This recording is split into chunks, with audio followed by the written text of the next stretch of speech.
Hello everyone, welcome back to my channel. আজকে আমি আপনাদের মাঝে শেয়ার করব মাছের মাথা দিয়ে বাঁধাকপির ঘন্ট। দারুণ একটি রেসিপি। এই রেসিপিটা আমার খুব ভালো লাগে আর আমার পরিবারের সকলের কাছে খুবই পছন্দের। আশা করছি আপনাদের সকলেরই খুব ভালো লাগবে। তো চলুন দেখা যাক আমি কিভাবে এই রেসিপিটি তৈরি করছি।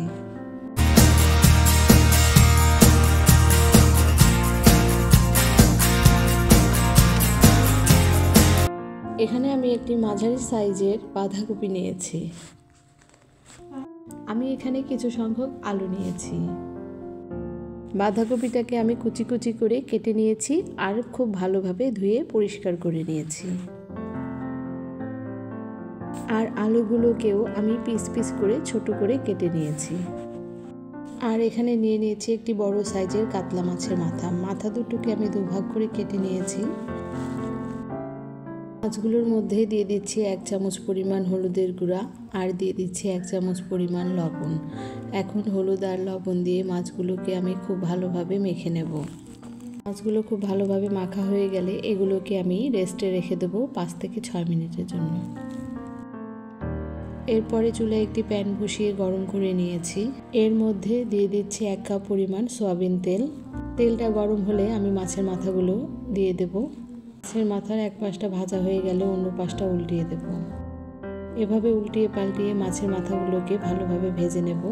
মাছের মাথাগুলো খুব ভালোভাবে ভাজা হয়ে গেলে এগুলোকে আমি নামিয়ে নেব। এরপরে ওই তেলের মধ্যেই দিয়ে দিচ্ছি একটা মিডিয়াম সাইজের পেঁয়াজ কুচি। পেঁয়াজটাকে আমি হালকাভাবে ভেজে নেব। পেঁয়াজগুলো হালকাভাবে ভাজা হয়ে গেলে এর মধ্যে আমি দিয়ে দেব 1 চামচ পরিমাণ 5 ফোড়ন আর দিব 2-3টা তেজপাতা ছিঁড়ে দিয়ে দেবো এর মধ্যে। 5 ফোড়ন আর তেজপাতাগুলোকেও হালকাভাবে ভেজে নেব। এখন এর মধ্যে দিয়ে দেব কেটে রাখা আলুগুলো।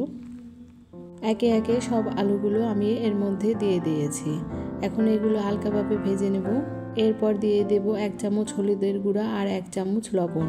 এখন এর মধ্যে দিয়ে দেব 1 চামচ পরিমাণ পেঁয়াজ বাটা, দিয়ে দেব 1 চামচ পরিমাণ রসুন বাটা, দিয়ে দিচ্ছি 1 চামচ পরিমাণ আদা বাটা আর দিয়ে দিচ্ছি 1 চামচ পরিমাণ জিরা বাটা। মশলাগুলো আলুর সাথে ভালোভাবে মিশিয়ে নেব। দিয়ে দিচ্ছি 2 টেবিল চামচ পরিমাণ কাঁচামরিচ বাটা। এখানে আমি শুকনো মরিচের গুঁড়া ব্যবহার করব না, কাঁচামরিচ দিয়েই এই তরকারিটা আমি রান্না করব। এরপরে দিয়ে দিচ্ছি 6-7টা আস্ত কাঁচামরিচ। মশলাগুলোকে আমি খুব ভালোভাবে কষিয়ে নেব। এগুলো কষানো হয়ে গেলে এর মধ্যে আমি কুচি করে রাখা বাঁধাকপিগুলো এর মধ্যে আমি দিয়ে দেব। বাঁধাকপিগুলোকে মশলার সাথে ভালোভাবে মিশিয়ে নেব। এগুলো ভালোভাবে মেশানো হয়ে গেলে ঢাকনা দিয়ে ঢেকে রাখবো প্রায় 5 থেকে 6 মিনিটের জন্য। 5 থেকে 6 মিনিট পরে ফিরে এলাম। ঢাকনা দিয়ে রাখার পরে বাঁধাকপিগুলো থেকে অনেকটা পরিমাণ পানি বের হয়েছে। এখন এর মধ্যে দিয়ে দিচ্ছি 1 চামচ লবণ অথবা স্বাদমতো লবণ। এগুলো নেড়ে চেড়ে নিয়ে আবারও ঢাকনা দিয়ে ঢেকে রাখছি প্রায় 8 থেকে 10 মিনিটের জন্য। 8 থেকে 10 মিনিট পরে ফিরে এলাম, ঢাকনা খুলে নিলাম। এরপরে নেড়ে চেড়ে নিলাম। এখন বাঁধাকপিগুলোকে আমি খুব ভালোভাবে কষিয়ে নেব। কষানো হয়ে গেলে এর মধ্যে আমি 1 কাপ পরিমাণ পানি দিয়ে দেব। এখন ঢাকনা দিয়ে ঢেকে রাখবো প্রায় 4 থেকে 5 মিনিটের মতো। 4 থেকে 5 মিনিট পর ফিরে এলাম, ঢাকনা খুলে নিলাম। এগুলো নেড়ে চেড়ে নিয়ে এর মধ্যে আমি ভেজে রাখা মাথাগুলো এর মধ্যে দিয়ে দেব। মাছের মাথাগুলো বাঁধাকপির সাথে মিশিয়ে নেব আর মাছের মাথাগুলো আধা ভাঙা করে ভেঙে দেব। এগুলো খুব ভালোভাবে নেড়ে চেড়ে নেব। এগুলো নাড়াচাড়া হয়ে গেলে এর মধ্যে আমি 1 চামচ পরিমাণ গরম মশলার গুঁড়ো দিয়ে দেব। গরম মশলার গুঁড়োটা আমি তরকারির সাথে খুব ভালোভাবে মিশিয়ে নেব।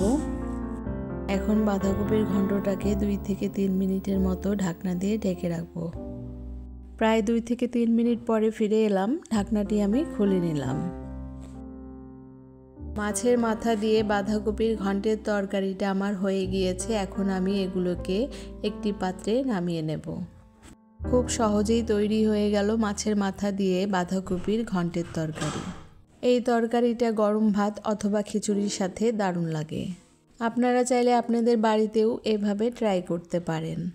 আশা করছি আমার এই রেসিপিটি আপনাদের ভালো লেগেছে। যদি ভালো লেগে থাকে তাহলে অবশ্যই লাইক, কমেন্ট এবং সাবস্ক্রাইব করবেন।